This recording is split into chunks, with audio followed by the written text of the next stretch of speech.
देवी का चरित्र सुना रहे हैं और ब्रह्मा जी महाराज कह रहे हैं कि एक बार की बात है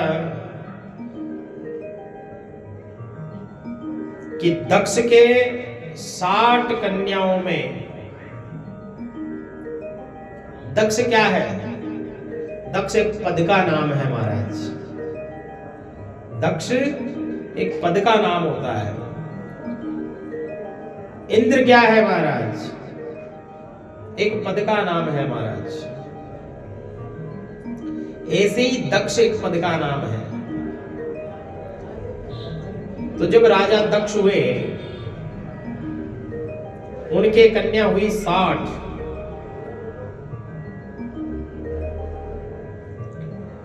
और उन्हीं 60 कन्याओं में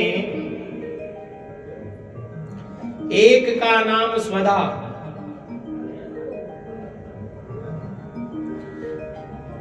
और एक का नाम स्वाहा। अब जिसका नाम स्वधा था उसका विवाह तो पितरों के साथ करवाया। स्वधा का विवाह पितरों से संपन्न हो गया महाराज। और जिस स्वधा का विवाह पितरों के साथ संपन्न करवाया, उसी स्वधा से 3 कन्याओं का जन्म हुआ। उस स्वधा के 3 कन्या हुई।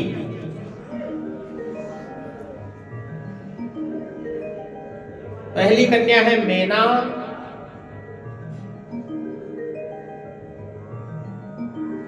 मेना, धन्या और कला।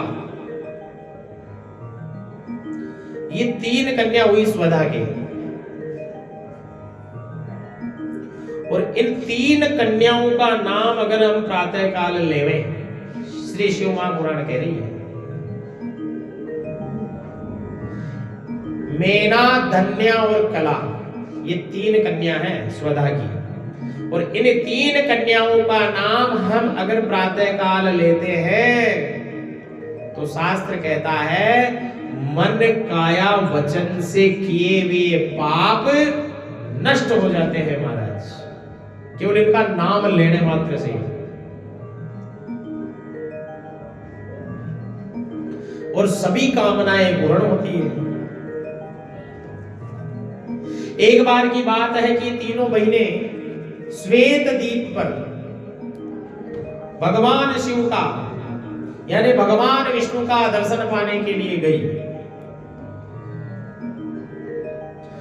और ये तीनों कन्या जब वहां पहुंची, भगवान के दर्शन किए, भगवान को प्रणाम किया और कुछ काल के लिए वहीं रुक गई।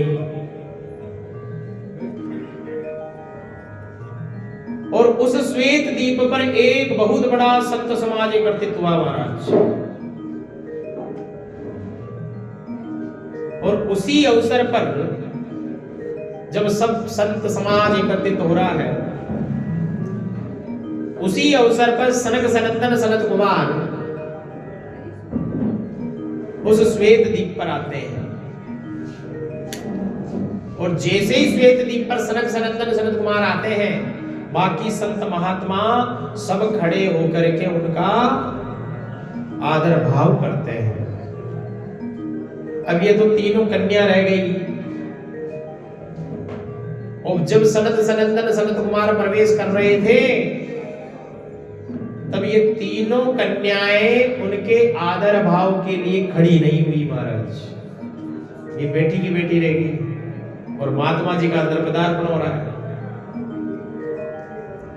तब सनत सनंदन सनत कुमारों ने पूछा, भाई ये कौन है? कि ये धन्या, मेना और कला है। तो सनकादिक कहने लगे, अगर हम इन कन्याओं को दंड नहीं देंगे तो कल आने वाले समय में संत समाज का बड़ा अपमान होगा महाराज। और यही कन्याएं संत समाज का अपमान करने लगेगी। सनत कुमार कह रहे हैं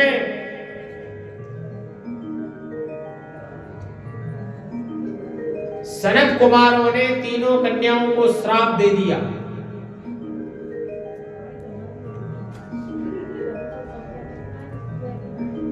कि तुम तीनों स्वर्ग से दूर जाकर किसी मनुष्य की स्त्री बनो।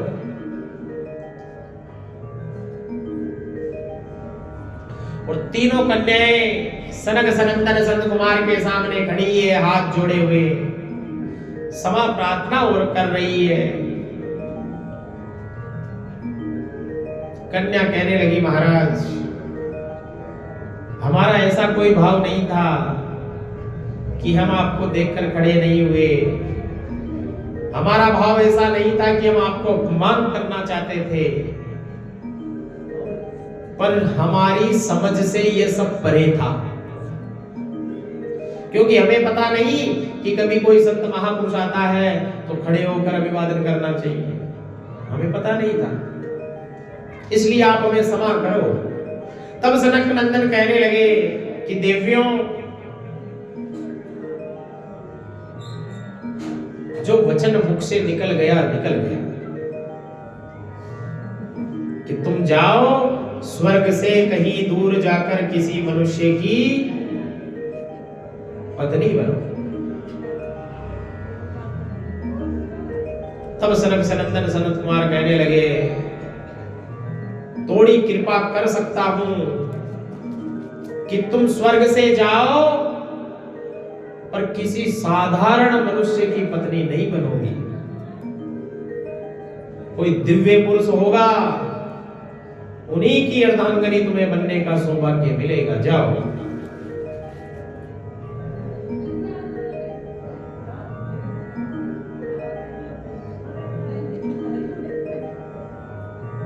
और स्वर्ग की संपूर्ण संपत्ति को छोड़ करके धन्या मेना कला का इस मृत्यु लोक में जन्म होता है। महाराज बड़े ध्यान से सुनो कि किसका जन्म कहां होता है। पहली कन्या थी मेना। मेना के लिए कहा, तुम पर्वत राज हिमालय की पत्नी बनोगी, जाओ। पर्वत राज हिमालय की पत्नी बनोगी और तुम्हारे आंगन में, तुम्हारे गर्भ से साक्षात मां भगवती जगदम्बा का जन्म होगा।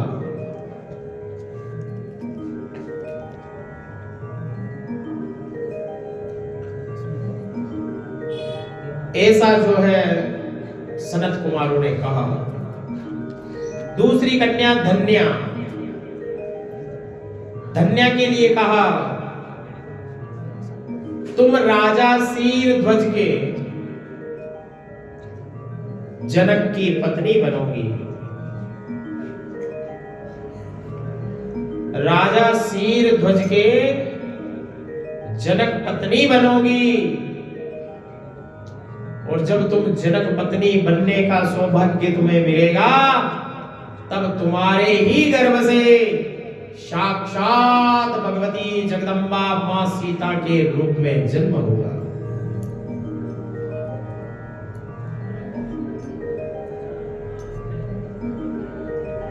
अब तीसरी कन्या बची है कला। और तीसरी कन्या को सनत कुमार कहने लगे कि जाओ। कहां जाएगी तीसरी कन्या? कि तुम जाओ, जाकर के वृषभ भानु की प्रिया बन जाओ। और वृषभ भानु की जब तुम प्रिया बनोगी, तुम्हारा नाम कीर्ति होगा और तुम्हारे ही घर में साक्षात भवानी जगदम्बा श्री राधा रानी के रूप में प्रकट होगी। अब ये 3 कन्या, तीनों को श्राप मिला। अब बताओ श्राप है या अभिशाप है? ऐसा भी कोई श्राप होता है? जो श्रेष्ठ श्राप मिला है। क्यों? ये सब पुण्य पर निर्धारित करता है महाराज कि हमारा कितना पुण्य है, क्योंकि उन कन्याओं का बहुत पुण्य था, इसलिए सनत कुमारों ने ऐसा श्राप दिया उनको, तुमको जाकर के यहाँ जन्म लेना, अब जाओ। और कितनी सी बात पर, केवल संत महात्मा के आने पर वो खड़ी नहीं हुई, बस इसी बात को लेकर के श्राप दिया गया महाराज।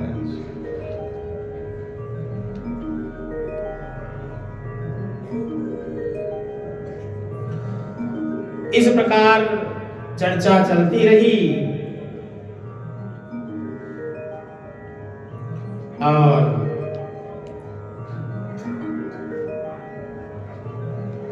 एक बार भगवान श्री नारायण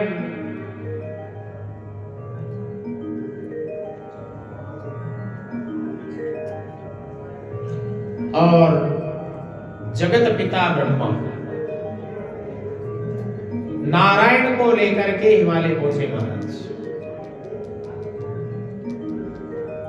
और अनेक देवता भी आए।